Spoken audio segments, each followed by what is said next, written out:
Good day, this is Scar's session with Pontsho and this time with Tumza as well.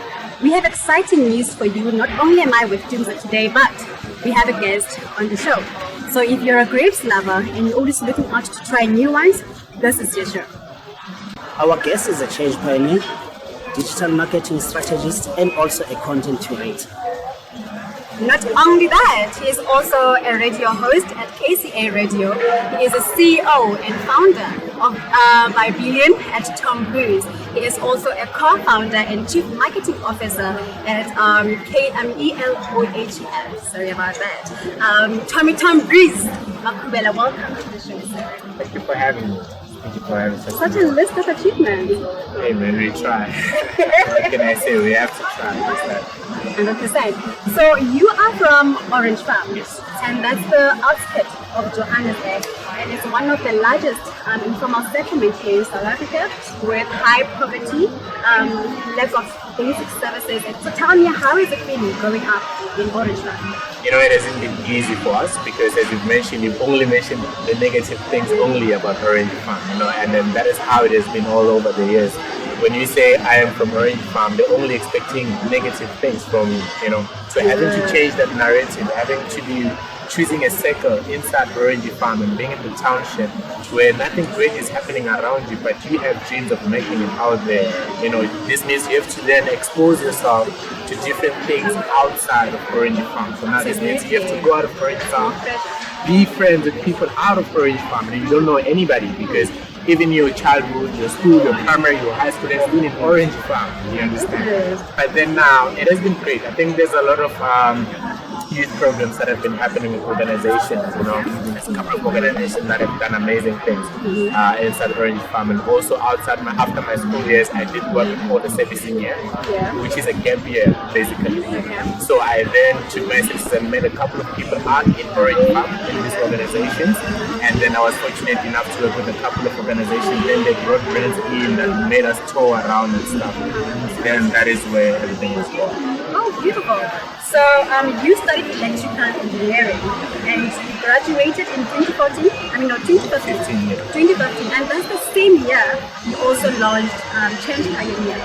So pretty much in 2014, that is when it started in 2012, but I didn't have the backbone, all right? In terms of the structure, the support, because here I am, I'm just this young boy who wants to start doing things, amazing things. But then now, DJ Smooth then came to life with this book, yes, Leadership 2020. And then with Leadership 2020, it's a book that I read. I don't know if you guys know it, but it's an amazing book by DJ Smooth, which really made me to be a dreamer, you know, which really made me to go out there and say, I have a community of Orange Farm here, and also there's amazing people in Orange Farm, there's talent, all we need to do is programs here. That is where Change Pioneers was born. But then I couldn't now feed from an empty cup. I had to equip myself so that it can come back and feed. So me being in college, that's where the certain things started with electrical engineering and stuff. And then I met with a couple of people who have learned about to feed Change Pioneers so that I can feed the young people. You don't have to name why. Yes. So please tell me, why the name? I think it's because I want to be a billionaire so bad. You know, the dream, that's the ultimate dream, to be a billionaire. So every time I'm sipping wine, I have to remind myself that this is something I'm intaking to become. You understand? But then even the name has this element of it that it carries a lot of weight. So even if when you say that I want billion wines, it gives that precision to say, who are you? What are you doing? You understand?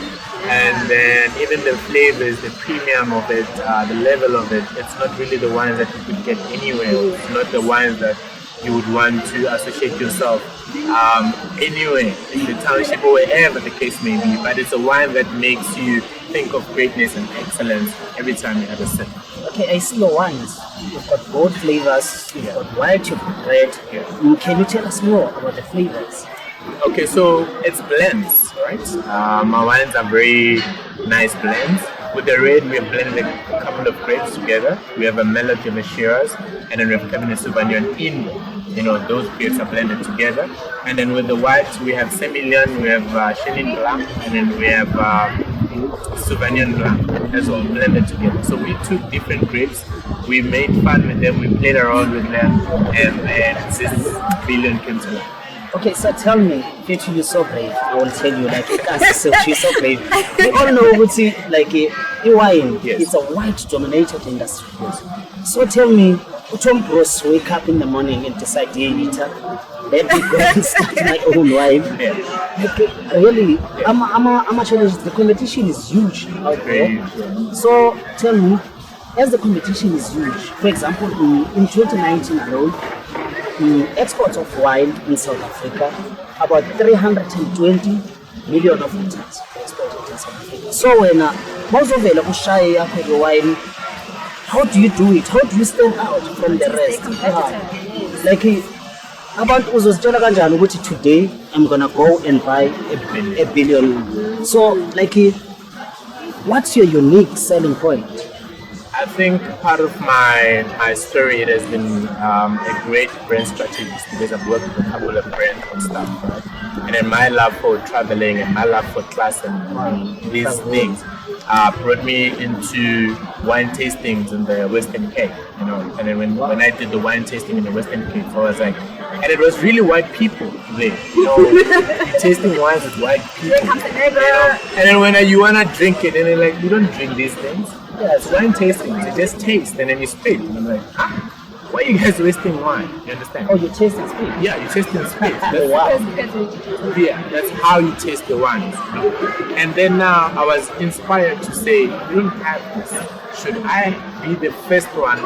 Should I do this? I'm going to be the first one in my township. You understand? I'm going to be the first one that a lot of people would associate myself with excellence, with greatness, whatever. You understand? So I had to now find a name that can suit that and have this paradigm shift to say you can do whatever that you want to do as a young person. Your dreams are valid. You understand? So I then partnered with the wine farm. It's an internationally owned wine farm that's even amazing because a lot of people who are doing wines only local, you know, they're only local, even the people, the Somalians and whatnot, are only local people.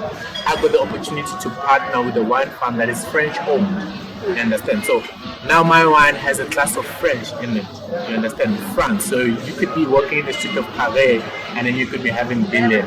That is how it is. So I believe my unique selling point is the story behind billion. You know, I mean, wine is wine at the end of the day. It just depends what type of wine it is and who is selling it. Understand? So I'm just this young boy trying to make it, trying to break the odds, you know, being a generational case breaker.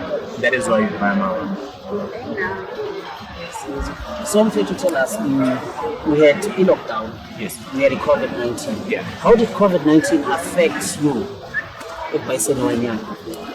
I think COVID-19 had a bit of both advantages and disadvantages, right? Because sometimes when you're building a brand that people can have, they fall in love with it more on how you're building it. Yeah. You understand? And then now also, I couldn't roll it out and make the sales or grow it and give it to the people. That was a disadvantage part. Even the exports had to be closed. No one was working at the farms. You understand? The jobs were lost there. We couldn't take care of certain employees in the wine farm on its own. We couldn't even travel and all of these things. So those were the disadvantages. But looking at the brighter side of things, COVID-19 really pushed us to work hard, to reinvent ourselves, to try and find different strategies, you know, to build certain things and all of these things. So Billion was built around those times, and I'm very proud of it because a lot of people, I thought to myself, I'm going to wait until they say we can consume alcohol. But then I was like, no, let me give it to the people now. Use my influence and whatnot. You understand? And let people crave for it, whereas it doesn't come to them as yet. So that when they say alcohol is to be sold now, the first thing that I think about is Billion. 100%. Now, talking about COVID-19, during the lockdown, you made beautiful moves, brilliant moves. I mean, you had, what's this? Ep4. That is an online talk show that is happening on Instagram. You also created a digital radio station online. Beautiful moves. I mean, that was a time when the rest of the world was panicking. We were trying to accustom ourselves with the changes, with the new norm. We were also trying to respond to the pandemic. But because the world now is changing into a digital space, more in a digital space, you took advantage of that and you stepped in it. How did you do it? And tell us about your shows as well. Truly speaking, I've been preaching let people go online or let people go digital for quite a long time right now. You know, when yeah. So when I then called myself a digipreneur, people were asking myself, "What is that?" You understand? And I was like, "It's simple. It's just a digital entrepreneur." And I'm like, "What do you do?" You understand? I'm like, "I do different things, but all of them are online." You understand? So then now I've been telling people, and let's do this. I even had a digital master class in Orange Farm last year because I was trying to teach as much as people about the opportunities that are available online. You know, because the world now is moving to a place where everything is going to happen on your phone. Your phone now is the most powerful tool ever that has been built. You understand? So when lockdown came, to me I was like, this is going to push a lot of people. This is the time that we waited, you know, for. And then that is where certain things are built. So KCA Radio is owned by the brother of mine, Pontsho. And when he brought me to it, I was like very excited because I was then a radio show and I'm still a brand manager for the show. You understand? And then for the radio station in Tumza. So that's where also KCA Radio was built during lockdown. Ep4 and Hustlers was just me saying, there's a whole lot of talent, there's a whole lot of people in the township who grew up in the township who are doing amazing things. In these times right now, a lot of people are devastated, a lot of people don't know what to do. You know, but maybe hearing an inspirational story from someone who grew in the township can really move you into finding your next big break. And that is where I started looking in my contact list and said, who do I know? You know, and then that's where Ep4 and Hustlers was born. Firstly, it was to celebrate that people are doing amazing things in Orange Farm. Then I moved it into different townships. All of a sudden, I have big names like Robin Marawes, you know, your Populo Mabes and all of that. You know, and then that is how, when we say faith it until you make it, certain things will happen only if you have it. Okay, great. Not only that, but also in a digital space, you created ELOH app. Yeah. A brilliant app. It provides professional services to customers, and not only that, it also improves customer service. I mean, we all know that customers enjoy flexibility, and you came up with that. So tell me, how did you come about that, and also which companies came on board and partnered with you in ensuring that their customers will receive online services through your app? So Elo app was also founded by my brother Sanel Mshongo. Yeah. It was in 2018. So last year, again in 2019, we were doing social media week in Durban. I was part of Durban. That is where Sanel brought me in. And like, you know, I've been cooking this thing. I want to tell you about it and stuff. And when he started telling me about it, I was like, this is amazing. Let's do it. And I was like, no, let's first do it in Durban, in Natal, where I can be able to manage it. So when we do our mistakes, we do the trial version here. So when we bring it to Durban, because counting is fast paced, you know, you need to know exactly what we are doing. And I was like, okay, cool, let's do it. So it has been happening in Durban for the past year. So it's only now recently that we brought it to Gauteng, you know. So I've been fortunate enough to be elected as a co-founder and the chief marketing officer and also a shareholder of Elo App. So basically, Elo App is just us saying, you own a business, you're an entrepreneur. Let's help you get market. You know, because as an entrepreneur, you understand that certain things you struggle with is access to market. So now I was saying, okay, cool. You are a hairdresser, you are a barber, you have a car wash. How about we take your services online, meet different people that they can just request your services at their household, you know, so that they can be able to have these services done in the comfort of their own homes. You know, they don't have to move. I mean, you're already there, guys. Now you have your Mr. G's where they can bring food at your home. You know, you have bottles where they can bring your wines and whatever at your home. So why not bring a beauty makeup artist to make sure that you can bring food right by your doorstep? That is how Elo App was born. The market has been accepted and very well received because now we are sitting at over 300 service providers, which is entrepreneurs have signed up with us. We are looking over 1,000 users already who are enjoying the services that we provide. And we offer over 16 services in total that are in that. Fethu like the story something Tell me now, the app, the platform, how do people access this? So it's both available on iOS App Store, which is Apple App Store, and then also on Google Play. They're also uploading it now on App Gallery for the Huawei guys who are recently, done their own thing. But Google App iOS Store, you have it there. And then there's two apps for that. There's service providers one and there's the users one. More like Uber. You have the driver app and then you have the user app. So also with us, you have the service provider app and then you have the user app. So the service providers one is for the entrepreneurs who own the business. They just download it, they sign up, they put all their relevant documents there, then we vet them.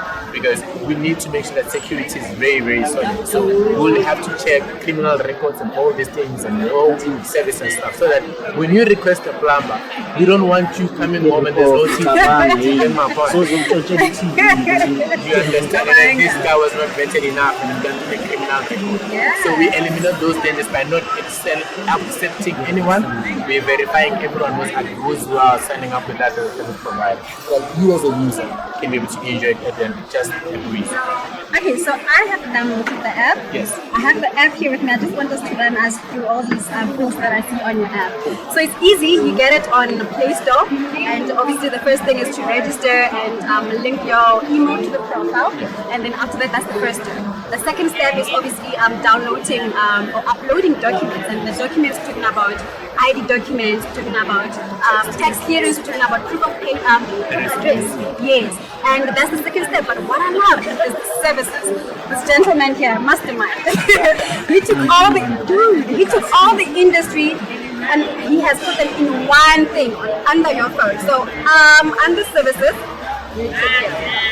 you get everything. There's car wash, there's cleaning services, there's beauty services, there's spa services. So if you get up in the morning and you want to do your nails, the only thing that you do is just get on the app and you click under hairstyle. So what I love about this is that when you click, it already tells you how much is the rate. Beautiful, beautiful. But what I noticed, which is what I want you to explain, is the wallet balance. So with the wallet balance, do I have to deposit money into obviously the app so that maybe for my future purchases, then I know that if I want to select any service, I know there's money already saved under my wallet balance, my wallet balance, or does it work when like I have purchased something and I cancel my order, and for me to get a refund, I can decide whether the money is paid back to my account or into the wallet balance. So pretty much the wallet balance is more of your account inside LOF. You understand? My account inside the LOF. So basically you can just fund it, or basically it also records all the transactions that you have done under your wallet balance, the transactions that all you have done, so that you can be able to say and prove, more like a receipt that you can give to all service providers, something like that you also can have. Yes. So a wallet balance is more of that account inside LOF. It will be able to show you how much you have, how much you have used, what are the transactions that you have used. That's pretty much and what's your closing balance? Yes, okay, 100%. So I have a sister-in-law who has started her catering company and also deco. I have a friend of mine also. She's starting her own catering company. So I want to know. I mean, obviously, someone at home is also trying to do something, and how do they get in partnership with you? I mean, obviously, when I decide to throw a party and I don't have any catering company, and I get on your services, there's catering service already available on your app. So can my friend or can my sister or anyone at home partner with you so that they can do business with you, so that all these services can also be on your app? Absolutely, yes. I mean, those are the services that you have opened up right now, that we're busy signing up entrepreneurs right now, because those are the services that we can be able to manage and control at the moment, right? So we wanted to make a platform where it brings convenience and ease. That's pretty much it.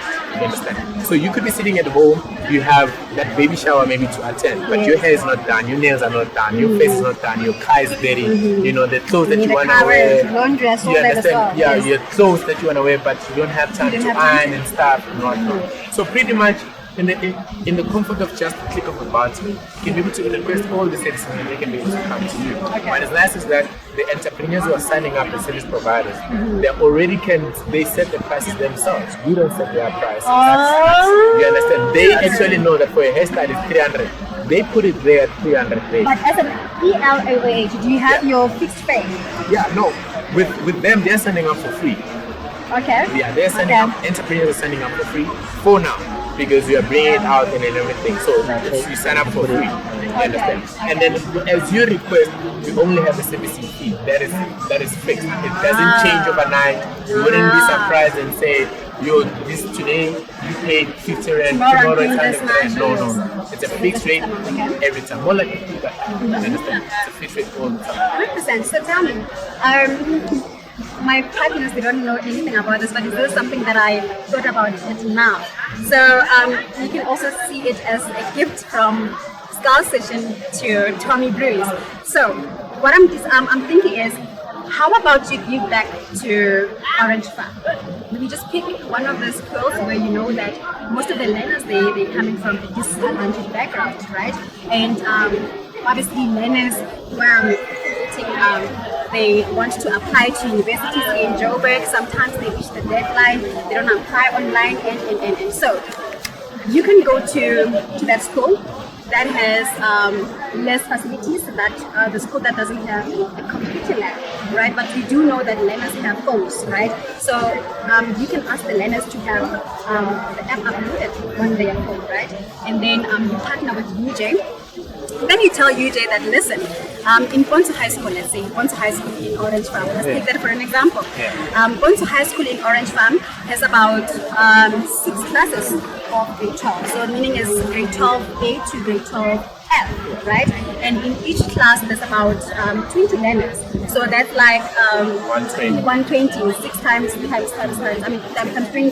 That's 120. So then you tell UJ that, I guarantee that we have a maximum of 120 learners who are matriculants in Pontsho High School who will be coming to UJ to apply through my app. So what you do is, in your app, you have an online application where these learners can apply through your app to an online application. And because you don't want to do a lot of administration work, the only thing is the online application, and then the necessary documents to submit is the school report. There's also proof of payment. And that's it, because you don't want to do a lot of work, and because also you don't want to sound like taking the work of whoever that's doing administration work in UJ. So you're trying to minimize the work volume in UJ. So it's online application, they submit necessary documents and also prove it, and that's it. But you link that information from your app to the school app, so that they can extract that information from it, and then you can process the online application, and that's it.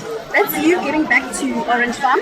That's number 1. 2, it's a business to UJ, because they guarantee either a minimum of 60 or a maximum of 120 learners each year from Pontsho High School in Orange Farm. For you, it's also a business as an app, because if learners get online, obviously there's internet usage, you gain that. And also if UJ access information of the applicants, they need the internet. That's business are going to be what do you think? I mean, this is not my space, you will know better, but I'm just throwing it. I'm just thinking about it. It would definitely make sense. It's just something that I have to pass with my partners in the department to see how well we can be able to do, because that's now a department that we talk, 100%. And then we need to now check who's going to be able to vet these processes and make sure that we're live and communicate with the students and whatnot. So it's really a good idea, because at the end of the day, everything that we do right now, we just want to equip and also invest in the next generation that is coming. You understand? We just want to make sure that we make their journey become so much easier than we had it, or than our fathers had it, or than before. You understand? I always tell people that everything, Tina, that we are going through right now, I mean, we are sitting here in Rosebank right now, and then we are shooting this amazing feature. You understand? Everything that we are doing now, it is going to inspire the next person to make sure that, okay, if Pontsho can be able to organize such a thing, this means it's possible. It can do it. It can become the next Oprah. You understand? So everything that we are doing right now is we are becoming examples. The people are becoming us to say, See the examples of what you're doing. exactly. So, and everything we're just also doing is just to make it easier for them. So I believe that what you just raised now is an amazing idea. I just need to pass it through to our team, and we can take it up. Awesome. Wow, like you are a mastermind. Like I don't know if you are a mastermind. Even now, Pontsho here just showed the what's in our ideas. Like Man. So, thank you so much. Before we let you go, I will like you, Guti, just to leave our viewers with some words of inspiration. When I always speak to young people, I always say your dreams are valid. There's nothing more. But they cannot be valid if you don't believe in them. They cannot be valid if you don't act on them. You understand? So expose yourself to different things. Learn as much as you can. And also part of learning, and learn certain things as well. Learning is not only consuming, but it's also letting go of things that don't allow you to grow anymore. So my advice to you is that get up and do it. The world is full of possibilities. The world is full of dreams. Everything that you see in around you is a dream made by someone else. So also your dream have a space in this world. Don't ever think that you dream too much. Don't ever think that your dreams are crazy. I mean, imagine if someone told me that you cannot have wines because you come from Orange Farm. Orange Farm is nothing. Right now, there's Orange Farm in a premium bottle. You understand? So everything is possible in this life, and then just do it. Just learn, mix yourself with the right circle, choose your circle very wisely, learn as much as you can, dream, believe, act, and you definitely That's the achieve. motto alive. That's the motto alive. Well, that's it from us. Skull Session with Tom Briggs here on Skull Session episode 4, shot by Tumza of House of Hustlers in Monga Fish. Thank you for that. Please follow us and also leave us with your comments on all our social platforms. On Instagram is Skull.Session, and on YouTube is Skull Session with Pontsho and Tumza, and on Facebook is Skull Session. Remember, drink a billion and 5. Become a millionaire.